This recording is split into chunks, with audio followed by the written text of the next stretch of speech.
ನಮಸ್ಕಾರ ವೀಕ್ಷಕರೇ, ಫ್ರೀಡಂ ನ್ಯೂಸ್ಗೆ ಸ್ವಾಗತ. ನಾನು ನಿಮ್ಮ ಸ್ವಾತಿಯಲ್ಲಿ.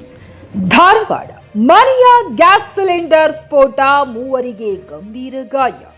ಧಾರವಾಡ ಜಿಲ್ಲೆಯ ಅಣ್ಣಿಗೇರಿ ಪಟ್ಟಣದಲ್ಲಿ ಘಟನೆ. ಅಣ್ಣಿಗೇರಿಯ ಉದಯನಗರದ ಮನೆಯಲ್ಲಿ ಸಿಲಿಂಡರ್ ಸ್ಫೋಟ. ಮೊಹಮ್ಮದ್ ಅಲಿ ಧಾರವಾಡ ಎನ್ನುವವರ ಮನೆ. ಸಿಲಿಂಡರ್ ಬ್ಲಾಸ್ಟ್ ಆದಾಗ ಮನೆಯಲ್ಲಿದ್ದ ಕುಟುಂಬಸ್ಥರು 3 ಜನರಿಗೆ ಗಂಭೀರ ಗಾಯ. ಸ್ಫೋಟದ ಪರಿಣಾಮ ಮನೆಯ ಗೋಡೆ ಕುಸಿತ, ಅಕ್ಕಪಕ್ಕದ ಮನೆಯ ಬಳಿ ಬಿದ್ದ ಅವಶೇಷಗಳು. ತಾಯಿ ಮತ್ತು 2 ಮಕ್ಕಳು ಬಳಿಯ ಕಿಮ್ಸ್ ಆಸ್ಪತ್ರೆಗೆ ದಾಖಲು. ಧಾರವಾಡ ಜಿಲ್ಲೆಯ ಅಣ್ಣಿಗೇರಿ ಪೊಲೀಸ್ ಠಾಣೆ ವ್ಯಾಪ್ತಿಯಲ್ಲಿ ಘಟನೆ.